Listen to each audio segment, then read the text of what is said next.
So, what is a mentalist, and why would it matter in the art and science of influence and leadership?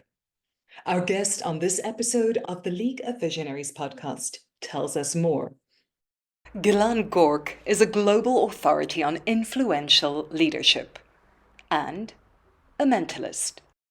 As a best-selling author, speaker, and executive coach, Gilan has worked with leaders in over 40 countries, from Fortune 500 companies, governments, the military, and organizations like NATO.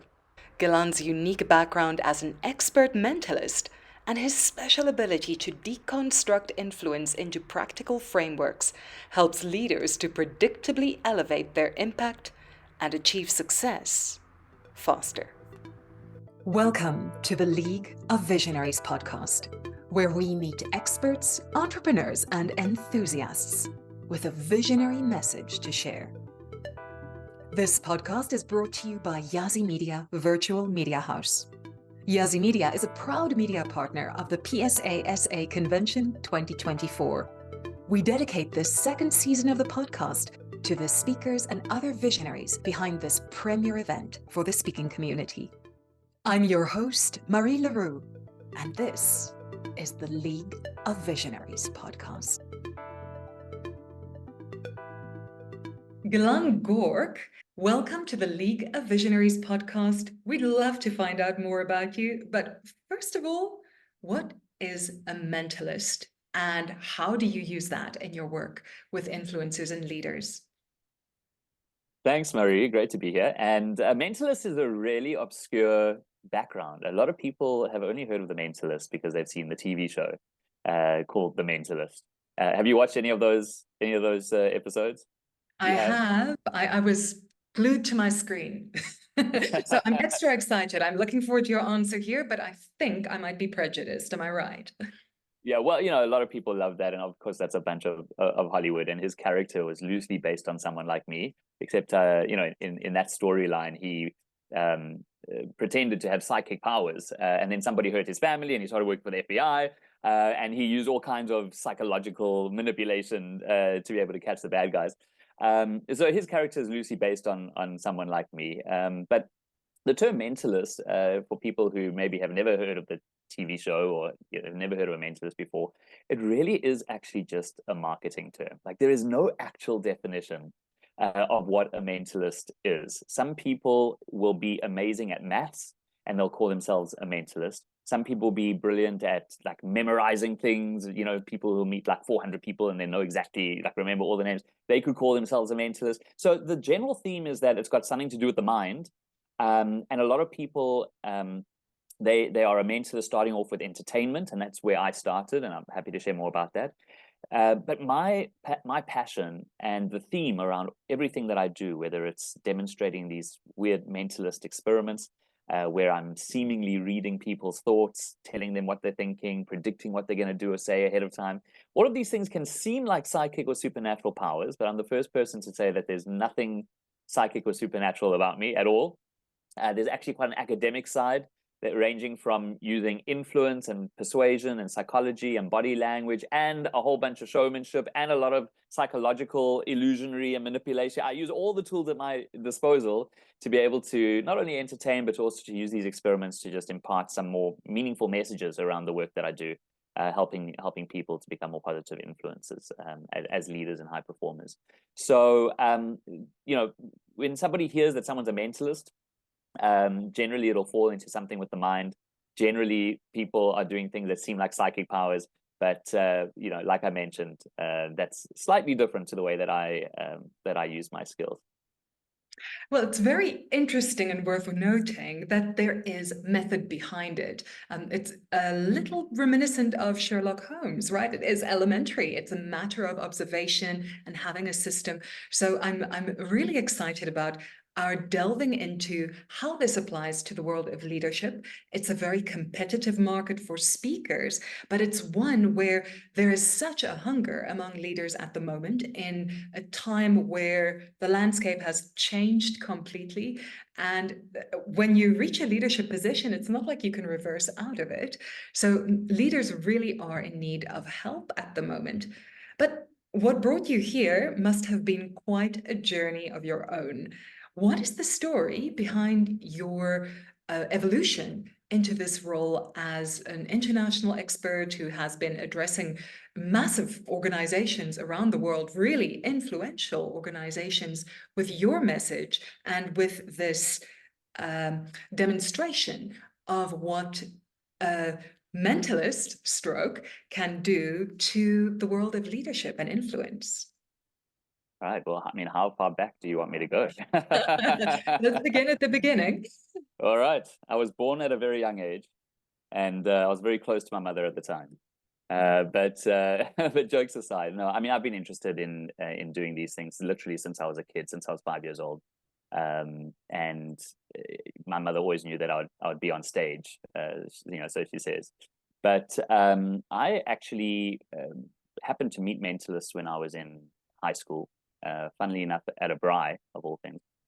They weren't from South Africa, and I was blown away by what they could do. And they obviously saw something in me, and I was able to learn. Around then was also where the internet was becoming quite prevalent, and what one could learn quite easily from people not in your country. And so it really was just a passion.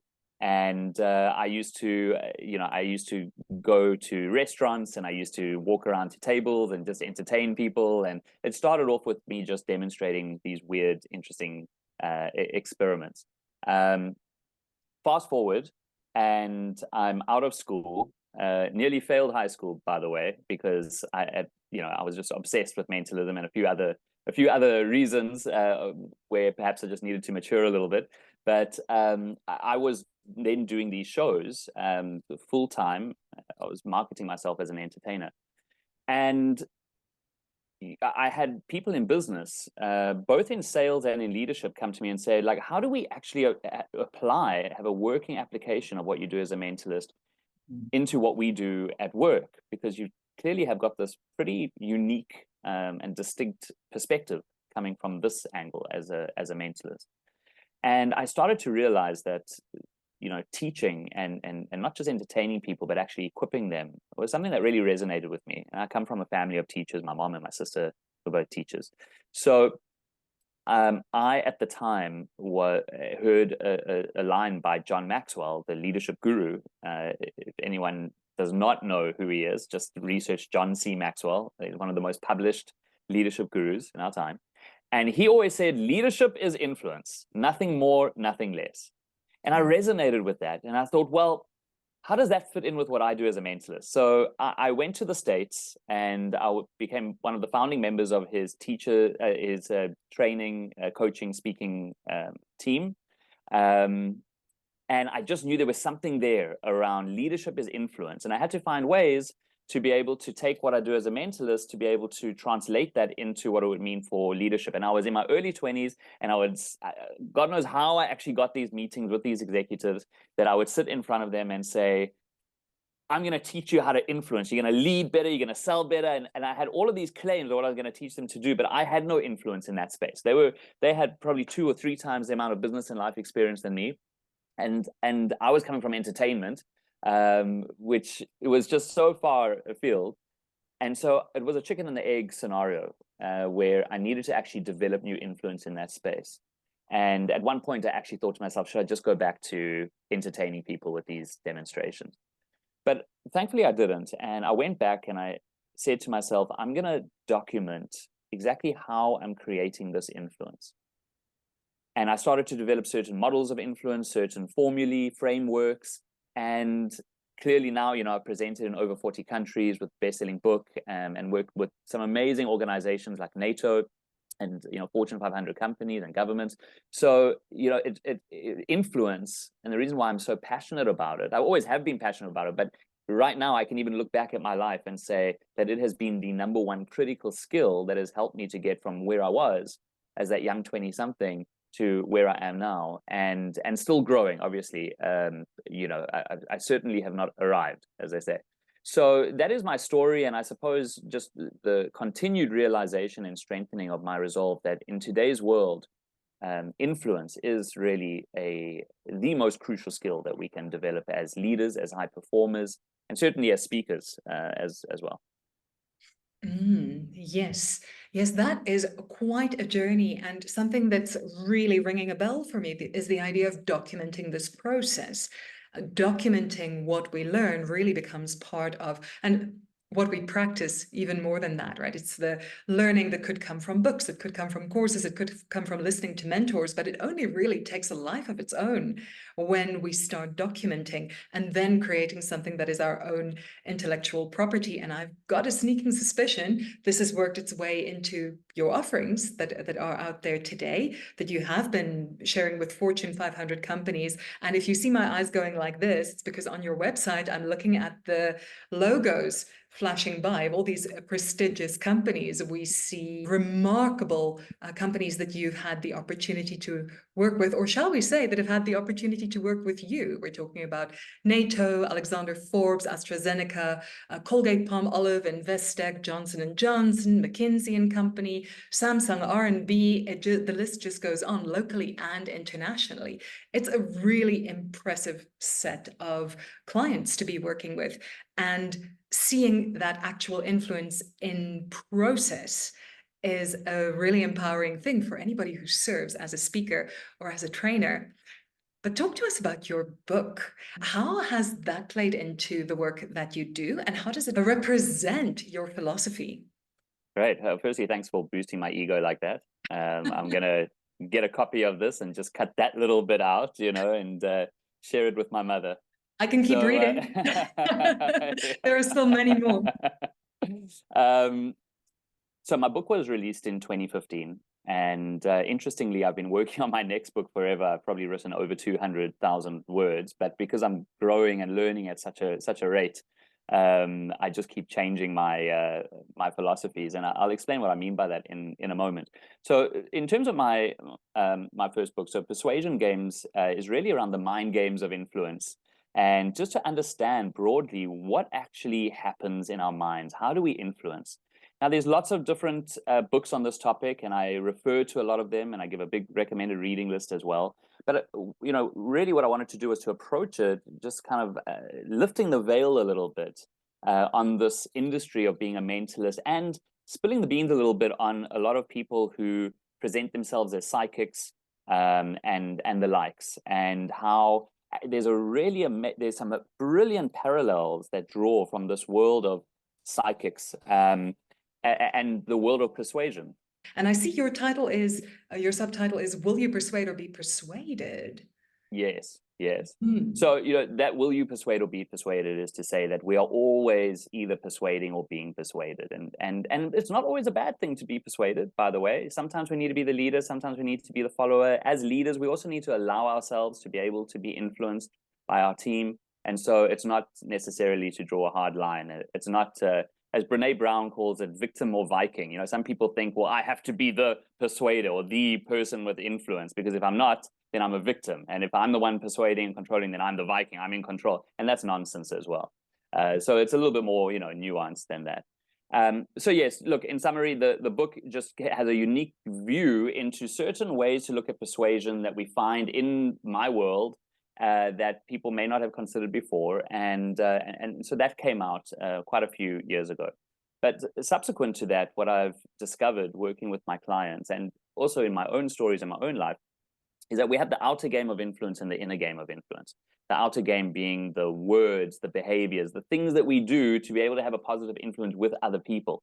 But the inner game is how we influence ourselves. It's our beliefs, our assumptions, most of which are totally subconscious, by the way, and how that influences our emotions, how that influences our narrative, the whole perspective that we have about ourselves, others, in the world. Because we can know all the right things to do and say to be able to positively influence other people. But when we're in those situations, if there's any kind of pressure or stress or emotions, we just tend to revert back to default, and we just become reactive instead of being responsive. And so that self-influence component is really the evolution of where my work has gone, and marrying those two together is very important. The PSASA Convention 2024 is Africa's premier event for professional speakers. Whether you are already an established speaker, you're finding your feet, or you are aspiring to starting a professional speaking career, this is your opportunity to learn from the best. Connect with professional speakers from across Southern Africa, and the globe. Book your spot while they're still available on the PSASA website at psasouthernafrica.co.za or scan the QR code on your screen. And now, back to our guest. Self-influence is something that so many of us are challenged with ourselves, right? It's the am I going to hit the snooze button, or am I going to get up and start my day early in the way that I know is best for me? It's the am I going to, for speakers, get out there and promote my work, or am I going to do the easy stuff and build another course? You deal with leaders across the spectrum. How do you enlist their buy-in? Because in a way, we can persuade up to a point, but people need to buy into something for themselves. Where does the buy-in begin? Where people need to take responsibility for persuading themselves? At what point do you say the ball is in your court? Give me a practical example so I fully understand the question. Right. So, case scenario, you are dealing with a leader. It is a promising middle manager in a high-performing company, high-performing team. This manager is ready for the next step, but they have one very self-destructive behavior pattern that they've been informed of, but they're just not quite on board to see if it's worthwhile. And this behavior pattern is the fact that they interrupt. So when they are working with their superiors, when they are working with their team members, they continue with this behavior, although they've been alerted to it so many times. It seems to be such a deeply ingrained habit, and yet surely it's something they can do something about. But somehow they just don't seem to buy into the idea. What do you do? And when do you say, well, I've done everything I can, or is there something you can do to enlist their buy-in? Because that's almost meta persuasion, isn't it, Gilan? Yeah, so there's different levels of influence and persuasion here. The first level would be influencing them to, want to grow. Now, what I've learned is that if you want something for someone more than they want it for themselves, you'll beat your brain up with your own fists. People have to want to grow. So let's just assume, for your example, that this is a leader who genuinely wants to grow, that they share values and purpose, and they're a good culture fit in the organization. Like you had mentioned at the beginning of describing this scenario, that they are ready to progress, but they've got this one counterproductive behavior that's causing tension in the team. And so now, how do we deal with that? Assuming that they are open to listening about it. So if we're starting at, well, let me ask you, are we starting at that level, or are you saying that they're not open to even, are they rejecting it outright and saying, no, this is not a problem? Or do they acknowledge, yes, but they just keep on repeating? Where are we at? Good question. Let's go mentalist on this, because let's assume that what has happened is they've had feedback on it. They've said that they want to, and it's not happening. It's not kicking in. So is it like almost a subliminal thing that they're not able to get over this behavior? Okay, great. So when it comes to influence and persuasion, influence is a broad umbrella, I suppose. Persuasion could fit under there, but there's a lot about different types of influence that go in there. When it comes to any kind of influence, we need to really understand the person who we're influencing. We need to be able to see things from their perspective, or to at least understand where their perspective is coming from. And one way to do this is a framework that I created around a carrot. And so if you imagine that a person is a carrot, and a carrot is planted in the soil, what we call carrot is a root vegetable. So, it's deep underground. And then it's got the leaves that are at the top of the surface. So we can split that, broadly speaking, into stuff that's above the surface, the leaves, and stuff that's below the surface, the root. Now, by analogy, above the surface are things that we're able to easily, consciously be aware of in ourselves and other people, i.e. people's reactions, decisions, behaviors. And so we can easily see that that person is interrupting. And that person may even know that they are interrupting. It's been brought to their attention. Like you mentioned, they've said that they want to change it, but it's just not changing. And so our reaction and behaviors are things that we can easily see in ourselves and others. It's also the first thing that gets assessed or judged. It's also the first thing that we try and change in other people. You look at many different training programs or even coaching programs where people say, well, actually, here's the right behavior that you should bring into these situations at these times. In your example, it would be the right behavior would be just shut up and listen. Like just stop interrupting, right? Whatever the context is. I'm adding a bit of drama in there, not to say that one would actually say that to a person in that way. But so the approach is from the top down, which, as you've mentioned, and this is actually one of the biggest problems in any kind of training, is that by just saying, here's a new behavior, even if it does result in behavior change, it's usually superficial, doesn't last very long, and inevitably revert back to what it was in the first place.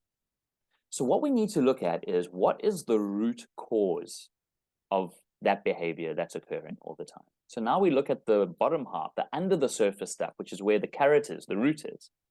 And because it's under the surface, we're not that conscious of what's happening there.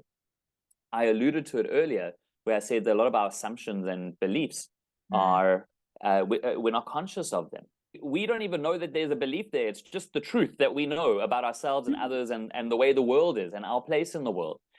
So what we look at is, if you combine our beliefs and our assumptions, this is what we call mindset, right? Our mindset, when people talk about mindset, it's not just positive or negative thinking. What it is really is your lens. How do you see things?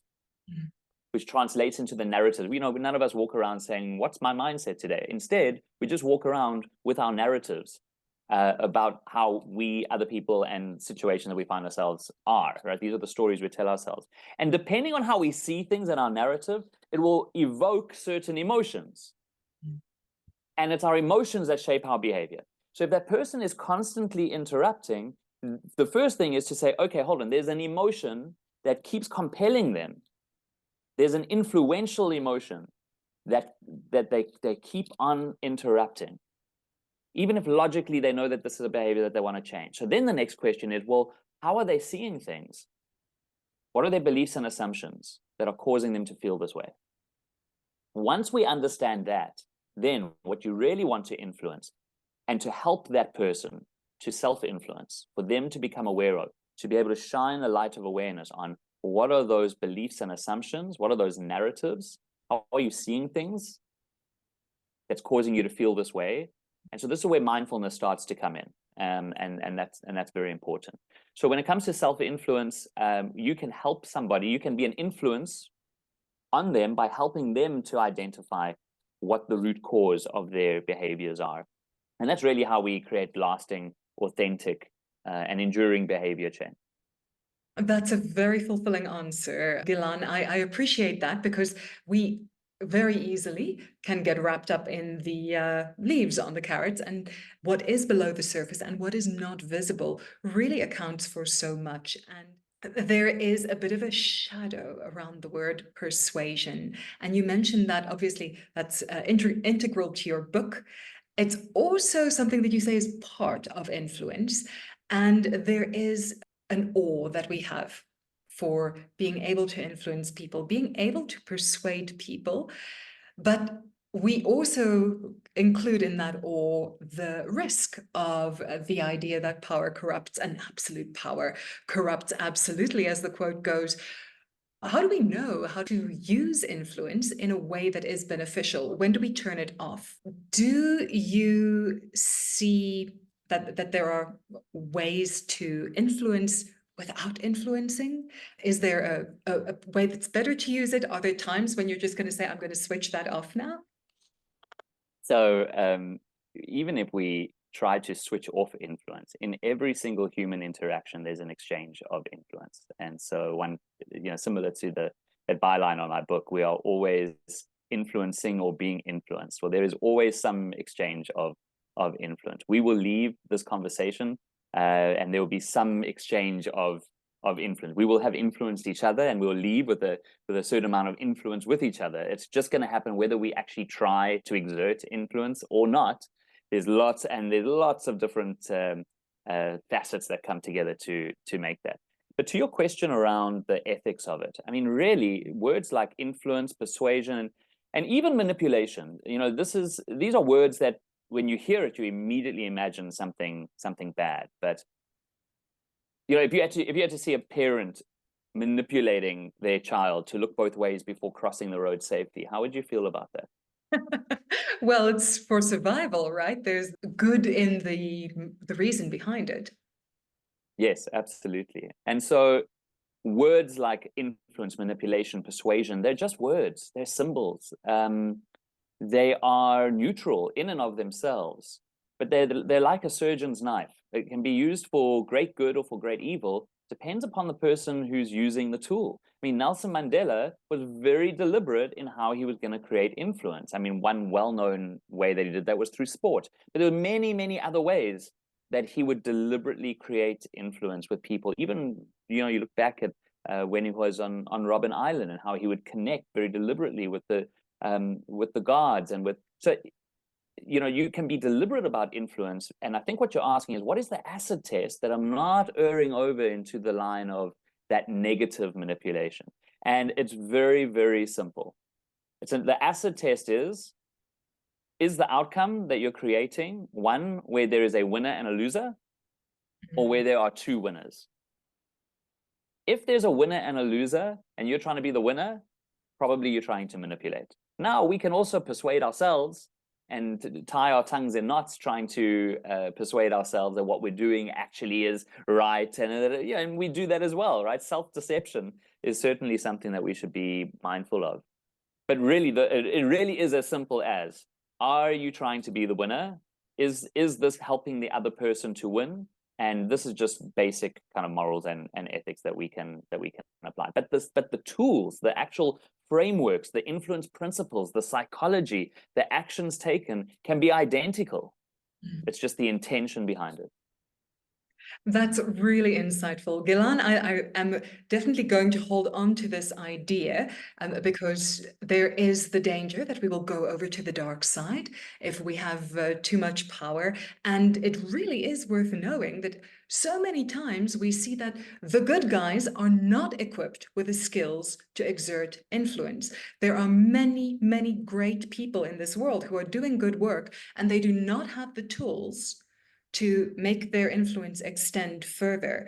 Whereas we have seen many people exert influence, or many organizations or even governments exert influence in ways that have been phenomenally successful, but there have been winners and there have been losers. So that's a beautiful acid test. Are we creating a win for everybody?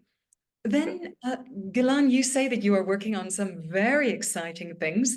Let's hear about your projects that are on the go, things that are unfolding, and also opening up your services for leaders and people who are ready to influence, those people who are especially ready to go and create more wins out in the world. Cool. Well, thanks for that question. And there are some really exciting things that I'm working on. I'll mention two of them. A lot of people know me as a keynote speaker, and I've done a lot of talks, but really a product of COVID, actually, where, obviously we lost all of our speaking work. In the matter of a few days, I lost my entire year of international and local speaking work after the first case was reported here in South Africa. I very quickly turned to online, and thankfully I had a little bit of experience doing stuff online, and I had created a program called High Performance Mentality, which was to help people to use their minds differently, that in that crisis, they would be able to maintain control of their thoughts and emotions, to be able to self-influence, not only to remain productive and as effective as possible, but also just to help themselves cope with immense pressure and stress. I had subsequently closed that down as things normalized again.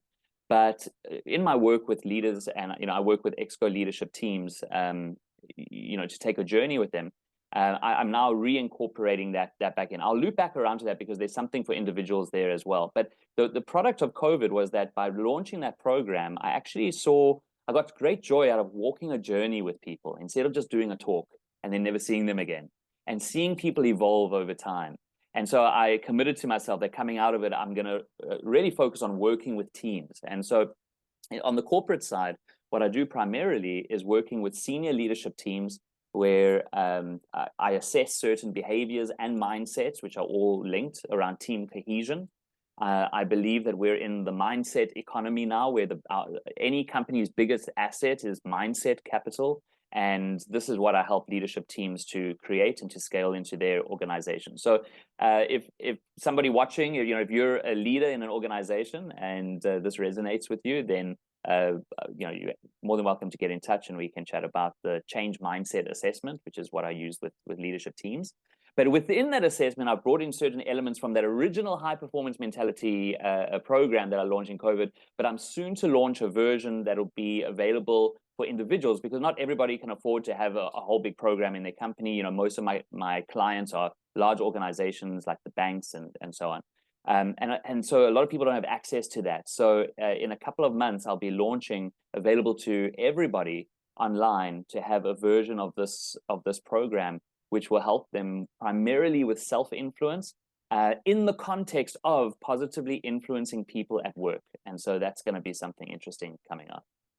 And I can see why positively influencing people at work is definitely creating a win for more and more people. That sounds really inspiring.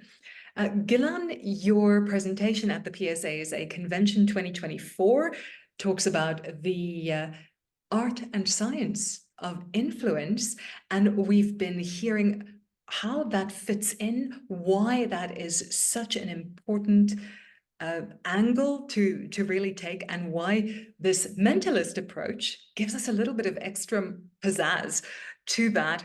You have hinted quite a bit at the almost show business background of this and the showmanship that is involved in the mentalist approach to doing what you do. Now, when you're speaking to speakers, how important do you feel that the stage presence is for a speaker to actually drive their message home? Because you obviously have a lot of substance behind your message, but this way of getting people's attention with your mentalist approach actually adds a lot of depth and impact to that. Why is that so important, and how do you use it? Well, I believe that the best learning experiences are that. It's an experience. If people just want content and information, they can just watch a YouTube video. So I believe that it's important for anyone, whether we're hosting a workshop or delivering a keynote talk, that it needs to engage people in a way that will entertain them. And when I say entertain them, what we're really looking at, if you look at the neuroscience of how we even retain things, is that if we attach a teaching with an emotional experience, then people will remember that more. It kind of tells the nervous system to say, hey, this is important, remember it. And there's little neuromodulators and markers and stuff. And when you sleep at night, those neural pathways are strengthened and you actually remember more. And so that's why we find that the most memorable talks are the ones where there was some emotion. Now, there are brilliant speakers who are storytellers that will take you on a journey. I'm sure you've experienced them, and it's totally emotional, and you get absolutely captivated in. And that would be the same thing. I just use my tools at my disposal, which is the mentalist experiments, which are these interactive experiments where I'm going to create some moments of wonder. I'm going to create an experience for them where they'll remember what I'm teaching, because they remember this crazy experiment that I did that just blew their minds and gave them a high or left them feeling on the edge of their seats, depending on what I'm doing. So really the practical application for any speaker is to really find your thing, find the way that you're able to take people on a journey at something that brings in emotion and captivates them, which directly links to what you're trying to impart. And that's how I try to use it. That's how I try to make it important. And in terms of what you said about presenting to speakers, I love presenting to speakers. It's just, with every time you present to any audience, you just got to know who you're presenting to and what's important to them, and to understand what are their beliefs and assumptions and what are they feeling sitting in their seats, and what am I going to bring that's going to speak to that. So I'm looking forward to it. Beautiful. And that also makes you such a relevant speaker for this audience, because what you are saying has tremendous value about influence. But for a speaker, there's a specific level of relevance, having influence as a speaker. A speaker is, of course, a leader in so many ways, but that influence makes a tremendous difference. And for anybody who hasn't attended one of your talks or even seen videos of them, the thing to look out for is there's a moment in your presentations and in these demonstrations that you do where the audience goes, they're just watching with bated breath and they have this wow moment. And this neurological event that you're speaking of, that is exactly that. It is the wow moments that really create something. But Gilan, I love what you've said about each speaker needs to find for themselves what that is. And very often that is the additional thing, the backstory that speakers bring to what they do. And we've seen wonderful examples of that. And we definitely have a number of wonderful examples at the convention. But you've made a really dramatic way of presenting that. And for that, we're really excited to see you there. Now, I've warned you that there's one question I'm still going to ask. And that question is, what is the question that I still need to ask, Gilan? My question to you is, what do you think your audience needs right now that I can answer? Because you know your audience better than I do. So I think that we've covered. I mean, there's so much more that we could cover, and we've covered quite a lot.